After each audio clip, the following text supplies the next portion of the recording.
I stand in a pool of blood, facing the enemy I've just defeated. I should feel the joy of victory, but inside, I'm hollow and nauseous. Chapter 13. Great way to die. I grunted tiredly as I launched the noun on, attached arm of the dead man laying on the dirt beside me into the air. Blood gushed from the area that his arm was once connected to. I almost felt bad staring down at his mutilated figure. Crimson soaked through his dark gravy, neck, and the scent of it made my stomach queasy. Annoyed by the world around me, I swiftly wiped the sweat from my forehead using the back of my blood-stained hand, no doubt leaving a large red smudge. My chest heaved up and down as I tried regaining my breath. I could feel my heart palpitating wildly in my chest, and my brain felt like it was about to explode. With a sigh, I sunk down onto my butt, taking the seat next to the dead dude. My clothes were already a bloodied mess, so sitting in it didn't really matter to Emmy. I leaned over and lastly snatched the wallet from his jean pocket. "Well, a whole 20, I deadpanned him sarcastically. "Thanks, dude," I mumbled, taking the 20 and tossing the wallet, causing it to land in a dark red puddle. I held the bill in front of me, just analyzing it. My fingers fiddled with the sides of it, leaving red stains all over its green surface. "I don't even want it anymore," I muttered, flicking away the bill. Everything seemed to be utterly against me the past week and a half. I mean, I get it. I'd probably done a lot to deserve most of what had been happening. But a person would think that the universe would cut a kid who got abandoned as a child a bit of slack. I guess not. After Mateo and I's disagreement on the training fields, I actually ended up going back to the pack house. In that moment, I would have blatantly told anyone that I am a coward. I openly accepted and embraced the title. I had all the opportunities in the world to run to get the hell away from pack life and never look back, just like I said I would. But instead I just sat in the middle of the woods for 3 hours. Eventually, I decided that I didn't want to sit in the rain any longer. Since it had started raining about 2 hours into the deep contemplation of my life, and went back to the pack house. To say that a lot of people were surprised to see me show back up would be an understatement. One guy actually fell out of his chair, which I found to be slightly extra. But I can dig it. I passed Mateo in the hallway.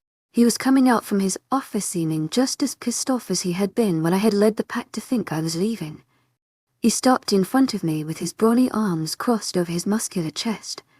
A serious look overcame his face, which I just pushed away and mumbled a quick "I'm going to the room" as I brushed past him. I really was not in the mood to argue, especially not soaking wet. I tried acting like everything he had said to me didn't affect me, but it actually caused this weird feeling to swell within me. It was suffocating, and I hated it. It was this feeling that made me want to cry and scream at the top of my lungs all at the same time. He made it seem like I never tried, like it didn't kill me to sit in this pack house and attempt to interact with a bunch of people who just see me as some rogue. He made it seem like I didn't care what he wanted, and that angered me to the point where I wanted to smash something. Eventually, I did. The longer I sat in the room alone, the more the anger settled in. With most people, time allows anger to dissipate. Unfortunately for me, my anger cooked and turned my crying feeling into one that had me breaking everything in Mateo's room and eventually the front door on my way the F.K. out of Mateo's pack house and territory after being completely ignored by him for 2 days. Trying to live and trying to let house has been one of the most difficult things that I've ever willingly forced myself to do. I forced myself to talk to people and be sort of civil. He just doesn't get how hard it is to change yourself from how you were raised. I was always taught that the rogue way was the right way. Being with Mateo goes against everything I know. The only reason I have for wanting to try to be with Mateo was that I was stupid and ignorant. I was also most likely drugged by Satan himself. Well, that's what I kept telling myself. Deep down I knew it was because I'd always kind of craved the love my parents shared. Growing up, any love to begin with can do that to a person. I just figured once I found my mate, things would be simpler. I thought he'd be like me and understand how stability frightens me. I also kind of hoped for a more quiet mate. But no. I got the argumentative, Sex god himself who seems to argue with me on every possible thing and avoid affection and any sort of heart-to-heart moment. I'm not complaining. To my agent extraordinaire, Madeleine Nobel, heartfelt thanks for your unfailing patience, enthusiasm. Matteo could have been quiet. He could have listened to me, understood me. We could have enjoyed laying in his bed together completely sober and started a life for ourselves. Thankfully, without Matteo's stash of bourbon involved, we didn't get along very well besides our very few moments. If it hadn't been that way, I'd probably be living the lush life of a pack wolf right in this very moment. Who wants that? Not me. Not ever. But for some reason, I just can't but crave him. I wanted his lips against my lips. I wanted his body against my body. I wanted to hear him say my name, even if it was in that eerily calm way that he does when he's so mad that he is to leave so that he doesn't do something he'll regret, as he likes to say. Even if it makes my heart stop and just for a split second makes me feel like that little girl who woke up to find her parents gone over again. I still craved him, wanted him, needed him. I'm just going to act like I didn't almost just get hit by an arm. A feminine voice spoke up. I snarled viciously and quickly snapped my head in the direction of the voice to see a tall blonde step out from around a tree and into my line of sight. Are you dumb or stupid? I snapped at Daniela, pushing myself up from my spot on the ground. She was one of the few people I was silently praying that I'd never have to see again. Her face caused a tightness in my chest because seeing her made me think of him. I could be asking you the same question. Her arms crossed over her chest and her dark eyes were focused directly on me. You're not exactly in your territory anymore. Dan, I stated a matter of factly. Is that supposed to mean something? You can't touch me out here. You have no right. So you might as well just run back to see Edis territory. You really think this going to stop me? Matteo. Daniela countered. If I don't take you back. I paused for a moment and just watched her as I contemplated what I was going to say. In all honesty, I wanted to jump on her back and ride her like horse all the way back to my mate, but the fact that I could feel my attachment for Matteo growing even while we were apart sickened me. I shook the feelings away. I didn't want to feel them. I couldn't feel them. I refused to let myself sink back into such a pack wolf state of mind. I figured out of everyone in that King pack, you'd be the one to encourage my disappearance. I counted as I turned away from Daniela and started walking away. Hey, that King pack just happens to mean a lot to me, she snapped, obviously offended by what I had said. They depend on me, and now they depend on you. Believe it or not. They do not depend on me. They barely know me. I hollered back carelessly as I kept walking. You're Matteo's mate whether you like it or not. There's no avoiding it. Not if he never finds me. I shot back. So what? You're just gonna hide? Because he will find you. The moment you take a second to stop and catch your breath. He'll be there. If I can find you. So can he. I'll keep walking. I argued stubbornly. Please try. The more you walk, the faster you'll end up right back into our territory. You can't run from Edis, Donnie advised. Her tone was low and cold. It made my veins run cold as if all of the blood within them had frozen over. If I were any other person, I'd no doubt probably shit myself having the gamma of Edis speak so ruthlessly to myself. But I was pretty used to this treatment. Thanks for the suggestion. I growled lowly between clenched teeth. It was a promise. Una, why do you care so much? I snarled, turning around to face her flawless face which had a slight dewiness to it most likely from running. That's my mom, my dad, my sister, my friends, my family. I know people like you don't really understand that, but for those of us who do, it means everything. And it means a lot more when you have all of those people counting on you to make the right decisions and carry out those decisions. My jaw clenched angrily and my hands clenched into fist, causing my nails to sink into the skin of my palms. What the hell do you mean? People like me. People like you who can just leave people behind who need you the most. That hurt. FKU. I'm not leaving anybody. I defended poorly. I didn't want Daniela to realize she'd managed to hit a nerve. but by the smirk tugging on her full pink lips, I could tell she already noticed. "So, Jack means nothing to you?" She questioned calmly with a smile playing on her lips. "Matteo means nothing to you?" My top lip curled up, and I snarled viciously at her. She didn't seem frightened at all by this. "To my agent extraordinaire, Madeleine Nilben, heartfelt thanks for your unfailing patience, enthusiasm." She seemed amused, which just pissed me off even more. "Get the F.K. away from me before I rip you the hell apart," I snarled, stalking toward her. My eyes stared directly into hers as we challenged each other. "Are you trying to prove something? Are you afraid of something? Someone? Knock it off. Scared Matteo is going to leave you like Mommy and Daddy did." That was the moment I snapped. I don't know how she knew, but something told me that Jack had a pair of loose lips. I admit, I was never good at keeping my anger at bay. I never really had to growing up. To be fair, if I got angry to the point of mutilating someone, my dad was proud. My brother was always so much more collected than I had ever been.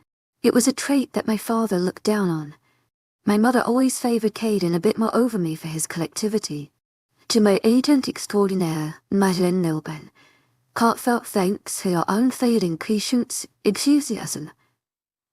I always hated it, but I'm sure he felt the same way about our dad with me, being the child that was not so blessed with the collectivity of Caden that I am. My composure snapped, and I found myself shifting into a light grey mass of fur and muscle.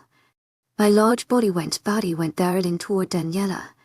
I was finally going to get to rip her blonde little head off. That thought alone had me quickening my pace out of pure excitement. The loud thumping of my paws against the ground echoed around us, and it only sounded louder to me due to my wolf hearing. I could practically taste her metallic blood on my canines as my moment was cut short. A sharp pain made a presence on my left side just in front of my hind leg. The pain spread rapidly to not only my hind leg but the front one, too, causing me to collapse. It felt as though someone had just replaced every ounce of blood inside of me with jagged ice that had me flailing around on the ground in pain as my insides were freezing and burning me alive all at once. I could barely make out Daniela talking to someone else in the background. My cries of agony made their words practically inaudible to my ears as I could feel my body begin to shut down on itself. Wow, what a great way to die. Chapter 14, I don't do dust. Is mayonnaise an instrument? No, Patrick. Mayonnaise is not an instrument. Horseradish is not an instrument. To my agent extraordinaire, Madeleine Nilben, heartfelt thanks for your unfailing patience, enthusiasm. I could feel my internal clock telling me that it was way too early to be up just yet. I also had a pretty good feeling that I wasn't dead due to the pain in my back. Wasn't quite sure if I was happy or sad about that yet. I grunted in the most unladylike manner as I rolled my body around on whatever cushioned surface I had been placed on. It wasn't the most comfortable thing, but it was definitely a step up from the ground that I'd been sleeping on the past week and a half. One day, I even slept in a tree until I fell out. The realization that I was obviously not in a place where I should be sleeping had my eyes popping open in a matter of milliseconds. They were met immediately by the images of a SpongeBob SquarePants episode on a large television placed upon a wooden stand. "What?" I whispered to myself in total confusion as I began pushing my upper body up from the couch that I had been laying on in an extremely unfamiliar room. I didn't get very far before a sharp pain stung my side, causing a hiss to pass through my gritted teeth. As if on cue, a familiar head of dirty, blonde hair made an appearance. "Jack," I snarled at him as he walked into the room with a disapproving look aimed toward me.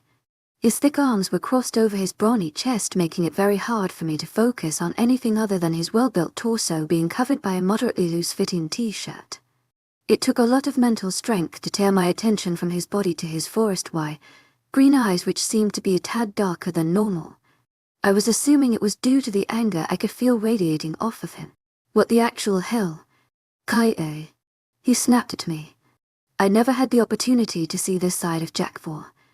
Normally, he was laid back and tried to avoid any type of legitimate argument, but that all seemed to fly out the window at this point. The Jack standing in front of me was not the Jack that I had left back at Sierra's territory. I could be asking you the same thing. I fired back with the same amount of hostility he'd been giving me. At this, his already clenched jaw clenched even harder as if it were even possible. Koya, now is not the time. His eyes flash into an even darker shade of green, making me jump in surprise. It wasn't his sudden outburst that startled me. To my agent extraordinaire, Madeleine Nilben, heartfelt thanks for your unfailing clichés enthusiasm. It was the fact that I didn't even know Jack was capable of getting this furious. I think Jack realized just how much his extreme contrast in behavior was freaking the heck out of me. He closed his eyes for a moment and took in a deep breath before speaking again. With stress, he stated quietly with his eyes still closed. I wasn't sure if he was referring to he and the pack, he and Matteo, or he and his wolf, but I was just going to assume the latter based on the previous events. I'm not a therapist. You didn't have to kidnap me just to vent about your problems. I'm sure there's a whack of people who would be more than happy to aid you with your stress. As the words came out, I was internally kicking myself in the shin. I never had a problem being rude before. But as Jack's eyes popped open to stare into mine with betrayal looming within them, I couldn't help but hate myself a little bit. I wanted to throw up in my mouth. Honestly, I thought I was going to. You can't tell me that you're actually happy living like this, Jack said, disregarding my verbal jab at him, which I was grateful for. It made me feel less bad that he didn't seem very affected by it. I'm fine, I got bluntly. I moved my eyes to the floor, not being able to stand seeing the emotions in Jack's any longer. But, are you happy? He challenged, causing my teeth to grind together. Was I happy? At one time. Yes, am I happy now? It's complicated. To my agent extraordinaire, Madeleine Nilben, heartfelt thanks for your unfailing clichés enthusiasm. I'm fine, I snapped, putting an end to that conversation. The two of us just sat in silence for a moment. I figured Jack was going to leave, but instead, another person decided to stroll on in. Good morning, our fearless fugitive, Daniela chirped as she plopped down on a recliner across from me. She lifted a pastel yellow coffee cup to her lips as her eyes analyzed the scene in front of her, which consisted of a very annoyed Jack and a now very annoyed me. It wasn't far-fetched to think that Daniela would magically become annoyed next. Oh, I sensed some tension. Did Jack and Kai actually fight about something? Daniela taunted. Knock it off, Donnie, Jack snapped. Daniela just chuckled and sipped her coffee. She was obviously enjoying this. Okay, so where are we? And why are we here? I finally spoke up as I forced myself to sit up. I winced the entire way. I could see the wheels turning in Jack's head. It was obvious that he wanted to help me, but he refrained from doing so. It made my heart hurt knowing I'd managed to make him that upset with me. I pushed away those friendly feelings and diverted my attention to Donnie. I didn't have time to feel things in my heart. Well, we're currently about 2 miles into the western border of Sierra's territory, about 5 hours by car away from the main pack grounds.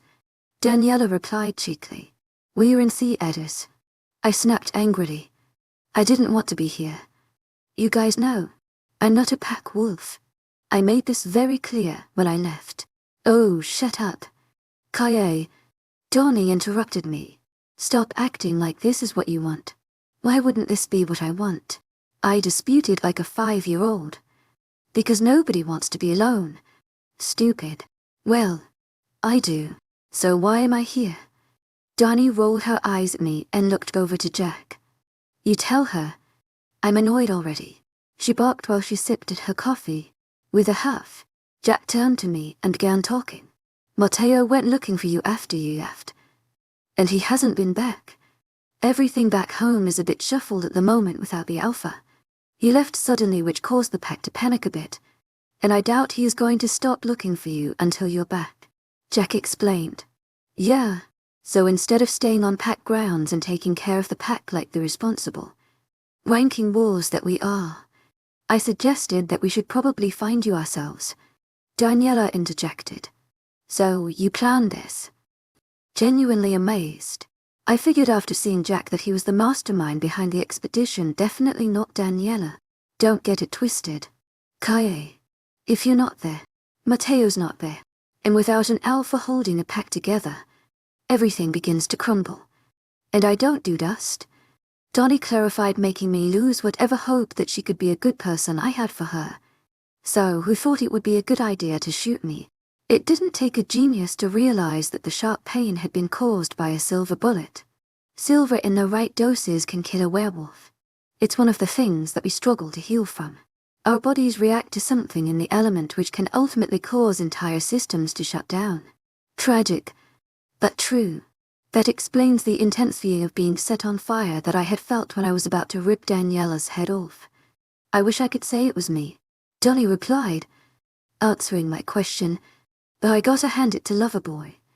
On this one, my mouth dropped in shock as my eyes connected with the culprit. I am shook, I said blatantly.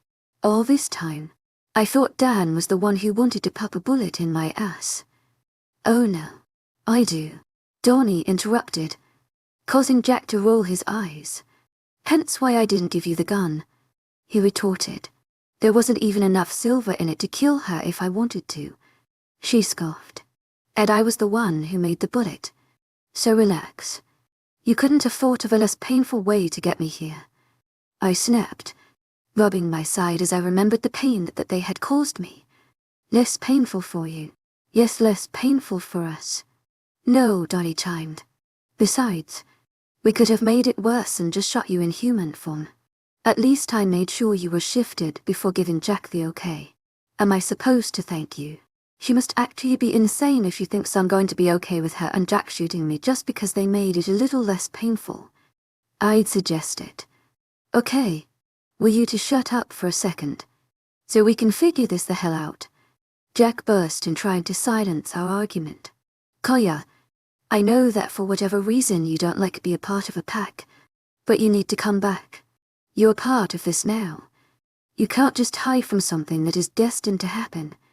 If you wanted me back so badly, why didn't you just take me there in the first place? You started waking up way earlier than anticipated, and we'd rather not have you wake up in the middle of driving and cause a wreck. Jack explained. That makes sense, I guess. Well, you can't just tell me that some magical force is going to dictate my life. If this was any other situation, no one would care. If he wasn't my mate, then life would just go on like it should be. You guys just need to let it go. I testified. Yeah. Well, that can't happen because quite frankly Teo is your mate. And this is a situation that we can't just let go of. We need you. You guys have survived just fine without me. I'm not really much of an asset. I muttered, trying my hardest to seem like I had a convincing argument. Just because you can't see your importance doesn't mean it's not there. The only importance in my life is trying to stay alive. So why not just come back? Jack asked. I could see the stress building up in his eyes the more that I denied his offer. You'll be safe and alive. Mateo would never let anyone hurt you. You would die before you even had the chance. Because, Jack, that's not who I am. That's not me, I stated strongly. You can't just throw a fish in the air and tell it to fly. But this is you, running around killing for fun. Correct me if I'm wrong, but you didn't seem too thrilled to slaughter that dude earlier. You looked like you were 2 seconds away from a breakdown. My brows knitted together in confusions as my arms crossed over my chest weakly. I don't cry. I'd gotten close a few times lately, but I hadn't legitimately cried due to emotion in a long time. I didn't cry when my parents left me. I didn't even cry when my brother left me. Face it. Kaye, you aren't happy. Just come back. Jack urged softly. I clenched my teeth together, shaking my head. I can't. Yes, you can. We can leave right now. No, Jack. I really can't. I repeated with a hint of finality lacing into my tone. Jack completely overlooked it. To my agent extraordinaire, Madeleine Nelban, heartfelt thanks for your unfailing patience, enthusiasm. What are you trying to prove here? He questioned, making something in my brain tick. You don't understand. I growled out as I moved my heavy gaze to the floor. I couldn't find it within myself to make eye contact with him. In all honesty, I was scared that if I did, I'd fall apart. There was something about those cool, green eyes that made me feel a bit more vulnerable than normal. It reminded me of when I was younger when I was with my brother. Are you trying to prove something to your parents? I clenched my teeth together hard and scrunched my nose up. Jack, no, stop. I snapped, trying to sound strong. But I think everyone in the room could tell that Jack was hitting a soft spot for me, and he wasn't really letting up. He was on a mission to break me down. You're trying to prove yourself to people who abandon you. They aren't coming back. Kaye, you're holding on to a memory. They're not worth it. They left you. I swear. I heard something break in the moment, whether it be my pride, my composure, or the one I'm most disturbed by, my heart. Something definitely shattered. To my agent extraordinaire, Madeleine Nobel, heartfelt thanks for your unfailing patience, enthusiasm. The rough edges digging into my soul making me want to scream. Fine. I'll go. Just stop talking. I shouted, trying to ignore what I already knew was true. They left me, and most likely were not coming back, whether that be because they are dead or they just don't care. I don't think Jack really understands how touchy that subject is for me. I doubt he'd use it against me. The whole story is sort of tragic. To be honest, you wake up one morning when you're 13 to find your brother gone. Your parents have no clue where he went, no one does. The only real friend you've ever had just vanished without telling you or anyone where he was going or why. Then a year later, your parents abandon you, and you're left sitting in a shitty little motel room alone. You wait, and wait, and wait, and wait, hoping they come back. But they never do. You are completely and utterly abandoned. I was completely and utterly abandoned. My parents weren't coming back. My brother wasn't coming back. And neither was I. Well, I didn't know you had it in you. Loverboy, Daniela chirped, sipping on her coffee once more, grinning like the Cheshire Cat. Let's go home. I need a nail file. ASAP. Chapter 15. Walls can't unlock iPhones. Truth be told, I was never really good in high-stress situations. I tended to panic and say whatever I could to avoid them. It was one of the things my dad hated about me. Like I said, I never had the collectivity of Caden physically or emotionally. Caden was a bit of a stoic. It wasn't that he had full control over his emotions. He was just really good at locking them away. I, on the other hand, fought with my emotions on a day-to-day basis. I'm an emotional girl. What can I say? I don't mean emotional like I cried a lot. No, gross. I mean emotional like everything would just build up and eventually feel like I was being suffocated. It normally never ended well when I got to the point of just snapping. I suppose that was what kind of happened between Jack and I. I wanted to punch myself several times in the face for giving in so easily. I can see now why my father blatantly told me how much he hated how emotional I could get when I was younger. He always said, rogues don't feel. They just do. But I was more of a feel and then do kind of person. Caden was more of a just don't person all around. Don't feel. Don't do. Probably one of the reasons my dad had said he wanted to disown him so many times. He never meant it. To my agent extraordinaire, Madeleine Nobel, heartfelt thanks for your unfailing patience, enthusiasm. For the first time in a while, I was having a war with my head and my heart. My head because I was trying to deal with the thoughts of what could be and what already had been. My own thoughts were practically eating me alive. On the contrary, was involved due to Matteo being involved. The mate bond was a wicked thing. Let me just say, the way it managed to get into my head and make me do things I'd never even think of doing confused me and concerned me, at the same time maybe even scared me a little bit. I'd never admit it. But at this point I just felt drained. I couldn't help how I felt towards him. I hated to deny it, to push it away, but I felt stuck. I wanted Matteo, but not his way of living. But then again, a little part of me kind of craved it. I just blame it on the whole mate thing. It's just not easy giving up rogue life when that's all I've known. It keeps me attached to my parents. Even though they left, there was still that small chance that they could come back floating around in the back of my mind, and I'd be standing there with open arms when they did. I suppose the thing I craved about it was the permanency of it, which also happens to be the thing that scared me the most. Normally, if I had any sort of issue, I could just run away from it. That's not really the case anymore. The issue I have currently is forced upon me by fate. And, whether it is a curse or blessing, I can't run fate. That seems to be making itself obvious. It feels extremely unnatural but natural at the same time, and it's confusing the heck out of me. It's almost like tasting a food when you aren't sure if you really like the flavor on the first bite.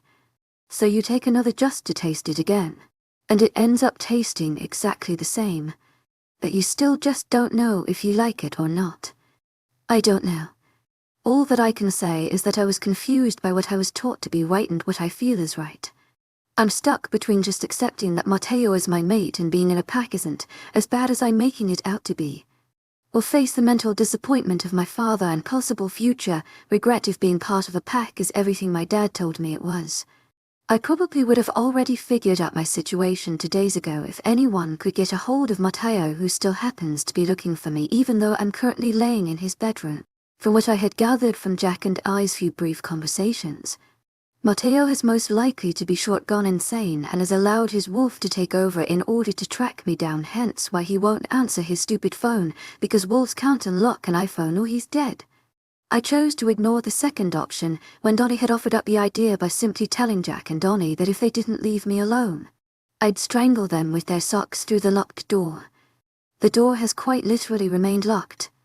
I only leave when I get hungry about once or twice every hour. But I just don't have the mental strength to deal with people. I also couldn't pull myself to look at Daniela in the eye after she witnessed me panic like a 5-year-old at the mention of my parents abandoning me. It's a cringe-worthy moment for me.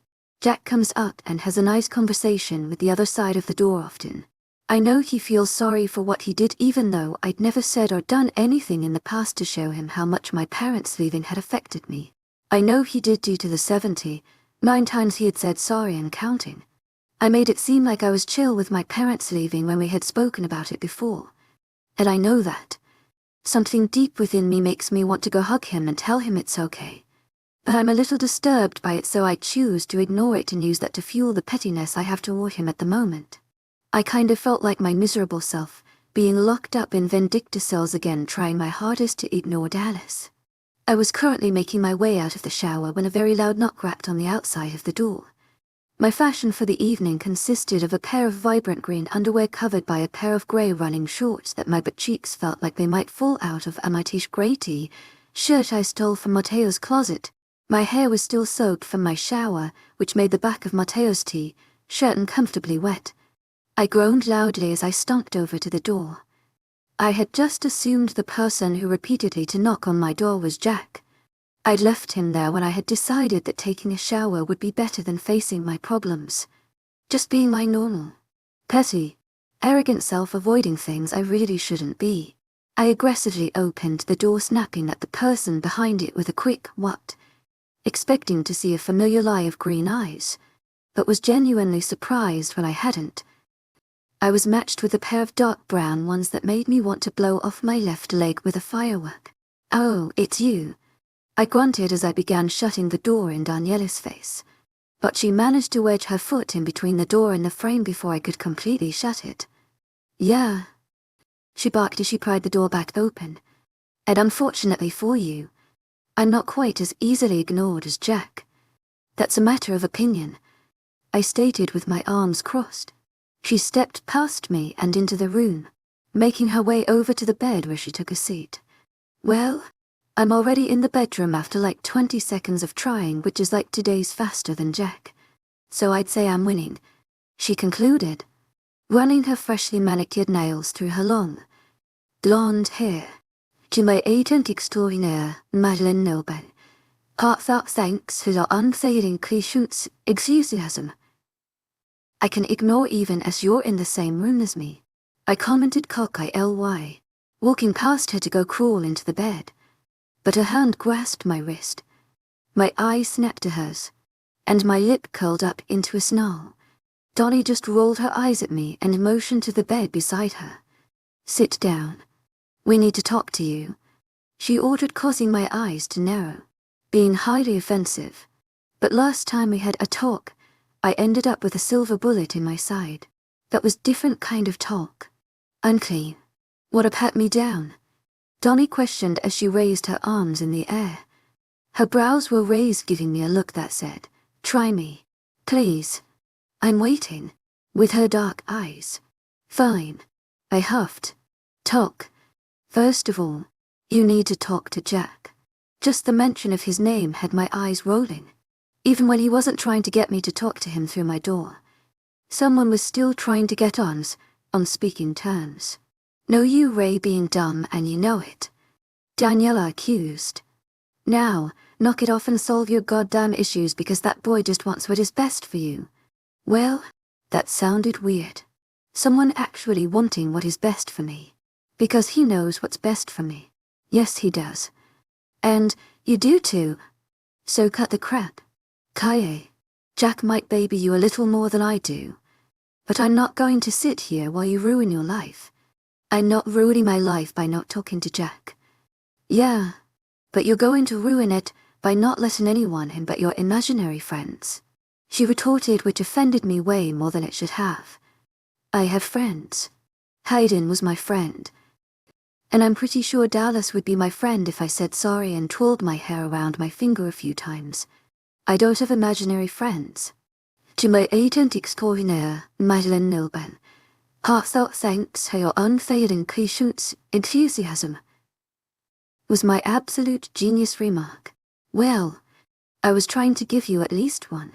I do have friends. Who, Jack? She asked, getting up from the bed. I was about to give her a piece of my mind, clarifying that I do possibly have two friends. But she continued talking. Yeah.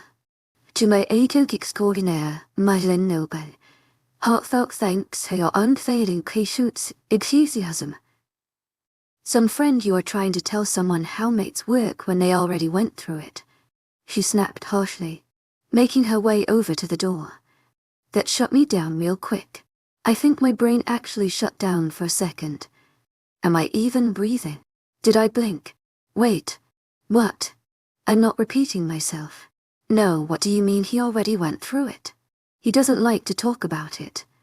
The look in Daniela's eyes told me what I needed to know and already assumed she meant. He had a mate. She nodded meekly to my question with her head down, as if she knew that by telling me she was doing something very wrong. What happened to her? Gone. Gone as in dead? I'm pretty sure my face paled. It made sense. To my agent extraordinaire, Madeline Nilben, heartfelt thanks for your unfailing patience, enthusiasm. Why Jack was so obsessed with the whole idea of mates and fate and whatnot. He understood because he experienced it. I swear to the moon, if you bring this up to Jack, I'll personally make sure you never have the opportunity to say another obnoxious remark again. Daniela threatened. I could tell Jack's mate must have been a very touchy subject for him. The asshole within me wanted to bring it up just as payback for bringing up my parents. But I just couldn't seem to pull myself to do it. Before, I would have done it in the seconds flat. I would have bolted out of this room just to do so. But I just couldn't bring myself to stoop that low. To my agent extraordinaire, Madeline Nilben, heartfelt thanks for your unfailing patience, enthusiasm. To my agent extraordinaire, Madeline Nilben, heartfelt thanks for your unfailing patience, enthusiasm. I didn't know. I mumbled, slightly annoyed by her yelling at me even though I didn't really say anything. Yay, well, he doesn't like people to know, she stated, which just made me even more curious. Why not? I don't know. He just chooses to act like nothing ever happened. It's how he copes, I guess. How did it happen? Freak accident. Freak accident. It happened a while ago, and it did some damage to all of us. To my agent extraordinaire, Madeline Nilben, heartfelt thanks for your unfailing patience, enthusiasm. She was our friend, so I'd rather not get into the gory details. Thank you, Donnie stated, suddenly becoming defensive. I was slightly taken back by the sudden emotion coming from her. Although it was still her usual rude behavior, it was different. It seemed emotion-driven. Yeah, whatever, Danny muttered, shooing away my apology like it was no big deal. Well, to my audiobook extraordinaire, Madeleine Nilben, heartfelt thanks for your unfailing Kushut's enthusiasm. That was a huge deal for me. I really apologize. Will you please just talk to Jack and actually listen to what he has to say? I know he sounds like he's often just spewing mushy-gushy nonsense, but he just wants to help you. Turning to head out the door. Thank you. Done, I said, sincerely, causing her to go tense and freeze in her spot. For not being a complete prick. With the end of my statement, her body seemed to relax. She turned around and shot me a dazzling smile. Don't mention it. She winked before turning back around to leave. Seriously, don't ever talk about it. And with a harsh slam of the door, she left the room. I knew what I had to do. I felt like a big, stupid idiot. But I knew what I had to do. First of all, I needed to go talk things out with Jack. Then, I need to listen to his boring speeches about fate, and actually take them seriously and learn from them. And after I do that, then I can go be mentally shaken over the fact that Daniela actually tried to help me and be decent for once. With my mind made up, I bounded out of the room. I was on a mission. I needed to do what was best for me. If fate wanted me to be a rogue the rest of my life, I wouldn't be mates to an alpha. Plain and simple. No matter how much I pretty much hated it, I needed to accept it. Sure, my dad would be so disappointed, but my mom would be proud of me. I mean, I hope she would. You know what? The more I think about it, the worse this plan sounds. I was about to turn back around, completely abort the mission, and head back up to the room when the front door flew open, scaring the crap out of me, and almost made me pee myself. My sense of smell was evaded by the most perfect, panty-dropping, mouth-watering scent that I'd grown to be addicted to, and my eyes found a tired pair of deep, blue orbs framed by full, dark lashes. Disheveled hair accompanied by tired eyes with bags to go along with them, somehow even as a mess. He was still the most bang-able thing on the face of the planet. He was like sex on legs. In that moment, I didn't even care about finding Jack anymore. I didn't need Jack's words of wisdom. After the man in front of me spoke just 3 words, I knew that I no longer wanted to prove to my parents what I could do. But to him, because although his words felt sincere, I could still sense the underlying doubt in the way he looked at me. At this point, it might be the mate bond talking, but I was determined. I'm so sorry. I am definitely going to regret this decision later. I thought to myself as I surprised Matteo by running into his muscular arms, enjoying every minute of being held by him. Oh yeah, definitely going to regret this. Chapter 16, Angry Sex. What? No big argument then now. No screaming match. Nope. No angry sex. I wish. Nothing. I quickly recovered from my own bluntness, watching Jack's face morph into one of confusion. I wasn't positive whether it was because he hadn't heard me clearly or because he had heard me too clearly. But either way, I recovered. I've decided that it's in my best interest to accept what is. Besides, it's a lot less work for me to protect myself if I'm here. Freaking 10-year-olds want me dead. Can you believe it? Pups. I scoffed, making up some lame excuse. I was still working on the whole accepting thing, so for now I was just making small, little excuses as to why I chose to stick around. Jack and I were now on speaking terms. To say I was happy about it would be an understatement. It lifted a heavy weight off of my chest that I hadn't even realized was a possibility for me to have to be able to talk to the one person that I now consider a friend, since I don't really have any connection to Hayden or Dallas anymore. He was still trying to apologize about bringing up my parents. I just told him to shut up and acted like it didn't bother me anymore. Truthfully, a lot, but there was absolutely no way I was going to show weakness pertaining to my parents again.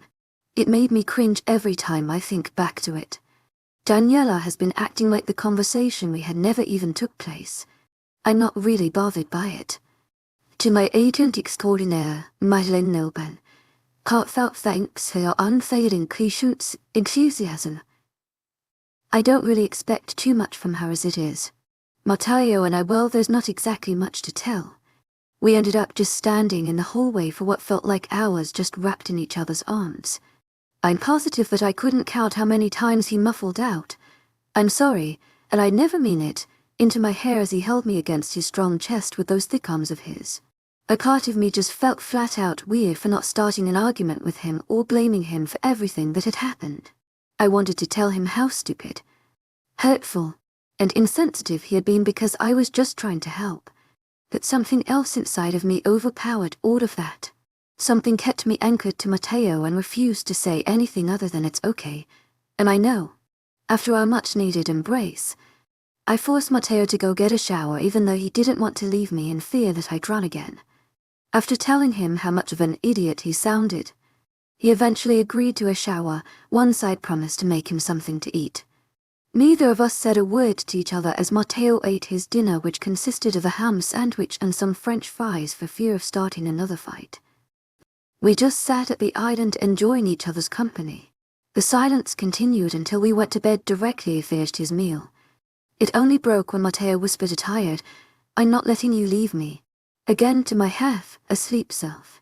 The possessiveness in his tone and gestures as his arms tight and around my torso, which I had willingly allowed myself to cuddle up next to him, and his lips place in a soft kiss to the crown of my head, brought a smile to my face. It felt good to feel wanted, to feel cared for. It brought a warmth in my chest that I hadn't felt in a while, but it was especially peculiar due to the warm, sparking sensation that occurred between Matteo and I as we touched. It just made it seem so much better. The mate bond works in some mysterious ways. I woke up to be greeted by Jack and not Matteo. My exact words to the blonde, haired boy standing in my doorway were, "Is there a reason you're watching me sleep? Or are you just into that kind of stuff?" Earning me the weirdest look of a lifetime and a rapid fire of sorries from Jack. Like I had said, I shrugged them off, telling him that I was over it. I wasn't exactly pleased that Matteo had left before I woke up. To my agent extraordinaire, Mylen Nilben, heartfelt thanks for your unfailing patience, enthusiasm. I couldn't find a single reason why we seemed to be compatible. Enthusiasm, in my opinion, we really weren't. We could barely get along unless we weren't speaking to one another.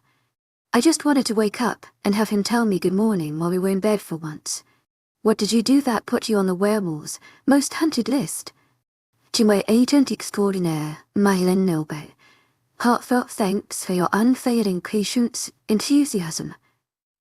Jack asked as I slurped down my good.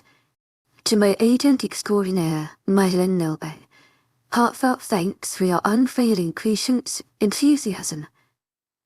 Werewolves most hunted. Yeah.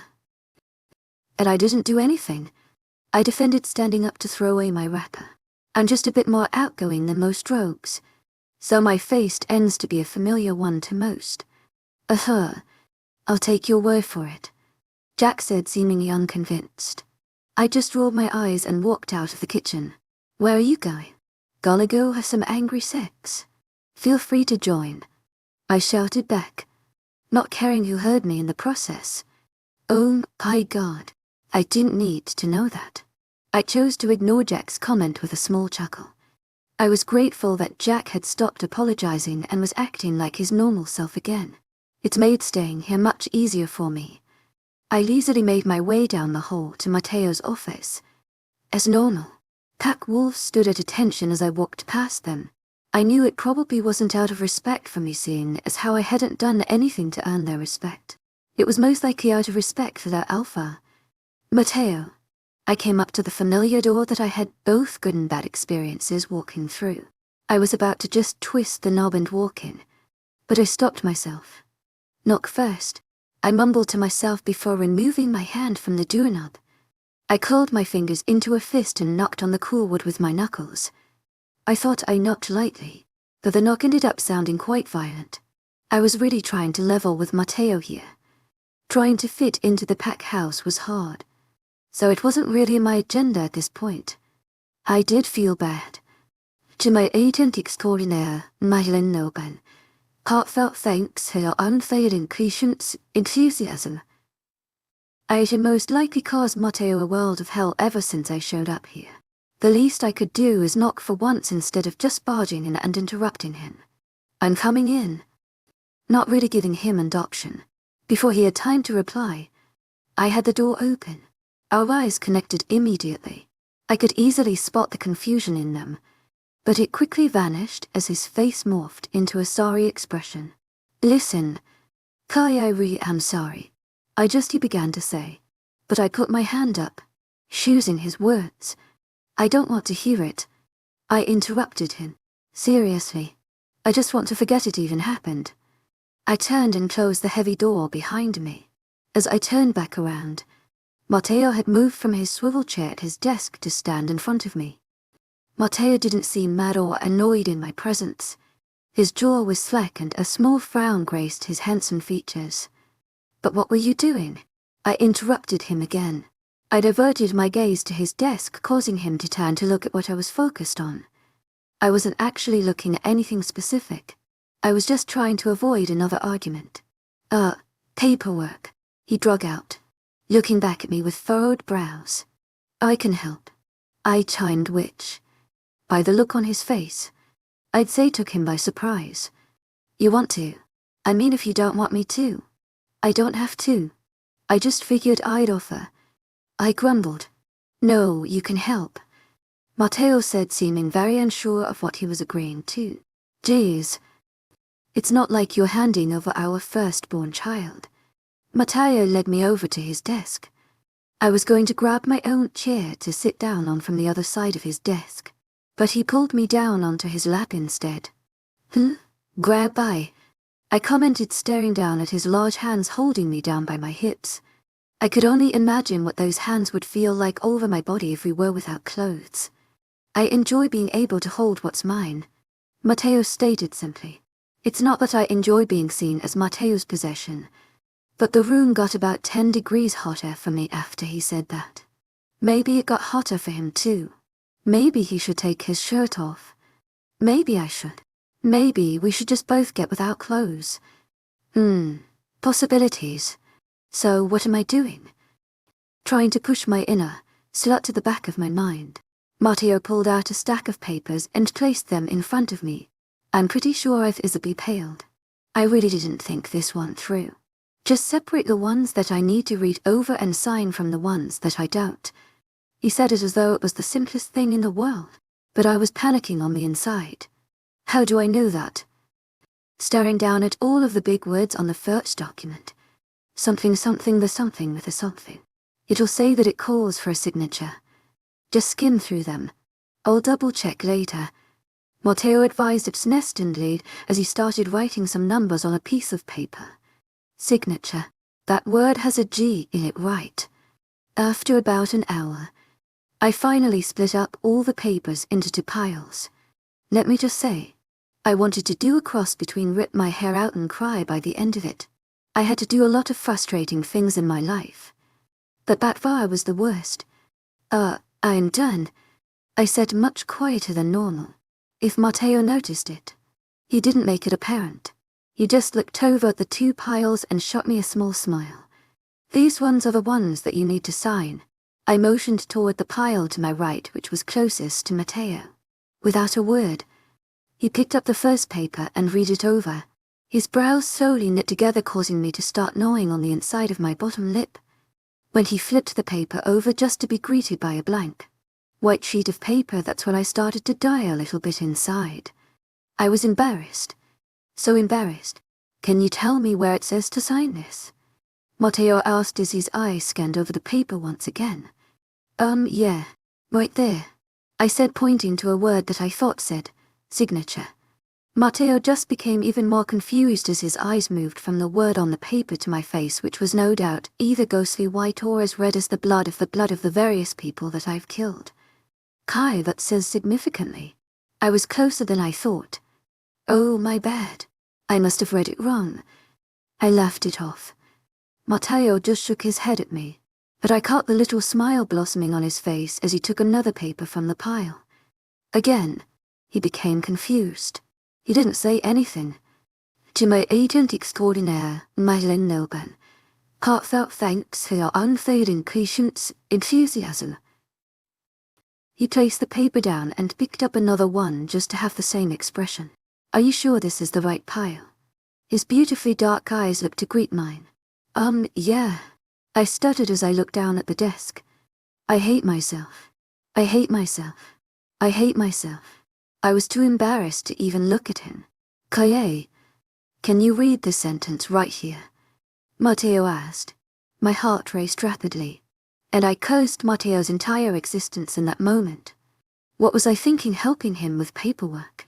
I raised my eyes from the desk to look at the sentence that Matteo was pointing to. I refused to look at Matteo. He was probably going to laugh at me or yell at me like my dad used to. Well, taking in a deep breath preparing for my impending doom, that I froze. I literally got one win. And I froze. Lots of letters. I tried sounding it out in my head, but there were just too many letters. The more I stared at it, the more confused I got. Do two R's make one R sound, or do they make two separate sounds? Am I supposed to pronounce the E, or is it silent? Wait. No, I S-end. Do that just when it's at the end. A parent. I asked slowly, already knowing I wasn't right. There wasn't even a P in the word I was looking at. Arrangement. It's as arrangement. I cringed immediately. This was embarrassing. I just stayed silent, staring down at the paper. I wanted to get up and leave, but something inside of me held me in my place. It kept me from leaving this very awful situation. At least Matteo and I weren't fighting. To my agent extraordinaire, Madeleine Nilban, heartfelt thanks for your unfailing patience, enthusiasm. That was definitely a plus. Kaye, do you not know how to read? Again. To my agent extraordinaire, Madeleine Nilban, heartfelt thanks for your unfailing patience, enthusiasm. Slowly, I shook my head. To my agent extraordinaire, Madeleine Nilban, heartfelt thanks for your unfailing patience, enthusiasm. I mumbled. Didn't you go to school? Again. I shook my head. My dad said I'd never do anything in my life that would make it necessary. Harsh but true. My dad had drilled into the minds of my brother and I that we didn't have any other future than being rogues. He said that's all that we were good for. But he only did it to make us better. He just wanted us to be the toughest wolves possible. Sounds like a prick. Matteo commented harshly. He obviously didn't like my dad now. He wasn't a prick. I argued. He just didn't expect a lot from us with stuff like that. Your enthusiasm. Look at me. Matteo ordered. I could tell he was trying to say it softly, which was something I'd never really experienced him do before. It wasn't the softest thing in the world. It still came out pretty stern. But I let it go. I wasn't starting a fight. Matteo's hand came under my chin, forcing me to look up at him. I expected him to look just a little disappointed, but he just looked kind of stoic. I couldn't really read him. Don't beat yourself up over this. It's not worth it. It's embarrassing. I pouted like a 5-year-old. Embarrassing was an understatement at this point. My pride was being pulverized.